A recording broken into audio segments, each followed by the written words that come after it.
ఆధారపడాలి? మన పొలానికి వచ్చి ఎవడో వచ్చి కొనాలి, మనకు డబ్బులు ఇచ్చిపోవాలి అని ఎందుకు మనం ఆధారపడాలి? ఇప్పుడంతా న్యూ జనరేషన్ స్టార్ట్ అయ్యారు, అంత యువకులు వచ్చారు, చదువుకున్నోళ్ళు వచ్చారు. ఊర్లో వాళ్ళందరూ కలిపి ఒక క్లస్టర్గా ఏర్పడి మీ ఊర్లో పండించే పైర్లకి ఒక మార్కెట్ని మీరే క్రియేట్ చేసుకొని, మీరే ప్యాక్ చేసుకొని ఇవన్నీ ఆ మార్కెట్లో మీరే అమ్మితే ఎలా ఉంటుంది? పల్లెటూరులో ఇప్పుడు చాలామంది బేకారుగా తిరుగుతున్నారు, ఏ పని బాట లేకుండా. వాళ్ళకు ఉద్యోగం దొరుకుతుంది కదా. ఒక వ్యవస్థను ఏర్పాటు చేసుకోండి, రైతు సంఘాలు ఏర్పాటు చేసుకోండి. ఇందుకోసం ఏర్పాటు చేసుకోండి రైతు సంఘాలు. మీ ఊర్లో పంటని మీరు కలిసికట్టుగా అమ్ముకోవడానికి ట్రై చేయండి. దగ్గర ఉన్న పట్టణంలోనో లేదా దగ్గర ఉన్న సంతలోనో మీరే సొంతంగా వెళ్ళి అమ్ముకునే ఒక వ్యవస్థని క్రియేట్ చేసుకోండి. ఈ దళారుల మీద మనం ఎందుకు ఆధారపడాలి? ఊర్లో పని బాట లేకుండా వాళ్ళకి పని దొరుకుతుంది, మీ దిగుబడులకు కూడా రేట్ వస్తుంది. సో దీని నుంచి బయటపడండి. నేను కూడా ఇది ఆలోచించి మీకు మార్గం చూపించాలి అన్న ఉద్దేశంతో రాబోయే రోజుల్లో నేను ఒక సంస్థని స్థాపించబోతున్నాను, ఆర్ఎంసి పేరుతో. ఆర్ఎం కిసాన్ సెంటర్ అని ఆర్ఎంసి పేరుతో ఒక వ్యవస్థను నేను తయారు చేస్తున్నాను. కేవలం రైతులకి మార్గదర్శకంగా ఉండాలి ఈ కంపెనీ అన్న ఉద్దేశంతో దాన్ని నేను మొదలెట్టబోతున్నాను. కడప డిస్టిక్లో స్టార్ట్ చేయబోతున్నాను దీన్ని. అంటే పంటలు ఎలా వేయాలి, నేలను ఎలా కాపాడుకోవాలి, వాటిని దిగుబడులను ఎక్కడ మార్కెట్ చేయాలి పూర్తిగా ఉంటుంది అందులో, R&D సెంటర్తో సహా.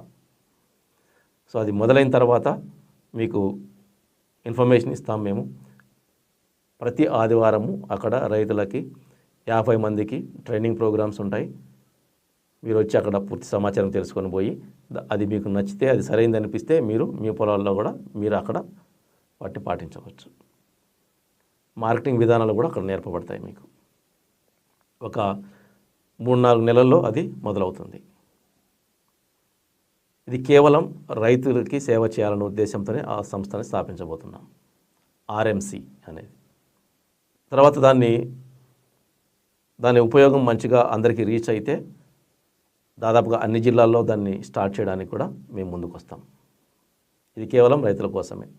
అన్నపూర్ణ అగ్రిస్పేస్ని వీక్షిస్తున్న రైతు సోదరులకి విన్నపం ఏంటంటే, మీకు వచ్చిన సందేహాలని కింద కామెంట్స్ రూపంలో పంపించండి. ఎందుకంటే నేను కూడా బిజీగా ఉంటాను కాబట్టి ఫోన్లు లిఫ్ట్ చేసి మీకు సమాధానాలు ఇవ్వడం నాకు అప్పుడప్పుడు వీలు కాదు. వీలైనంత నేను ట్రై చేస్తున్నాను. కానీ కామెంట్స్ రూపంలో వచ్చిన ప్రతి సందేహానికి నేను సమాధానం ఇస్తున్నా. నాకు ఎప్పుడు అవకాశం ఉంటే అప్పుడు ఓపెన్ చేసి ఆ సందేహాలను నేను సమాచారం ఇస్తున్నా. కాబట్టి ఇది నాకు సులభమైన పద్ధతి. మీకు ఎవరికి సందేహాలు ఉన్నా మీరు కామెంట్స్ రూపంలో ఆ సందేహాలు పంపించండి, వాటికి నేను సమాధానం ఇస్తూ ఉంటాను. అంతేకాకుండా మీకు నేను ఇస్తున్న సమాచారం సరైనది అనిపిస్తే ఇంకో 10 మందికి షేర్ చేయండి. వ్యవసాయంలో విప్లవాత్మకమైన మార్పులు తీసుకురావడానికి మనము ఈ సరైన సమాచారాన్ని ఇంకో 10 మందికి చేరవేస్తేనే అది సాధ్యమవుతుంది.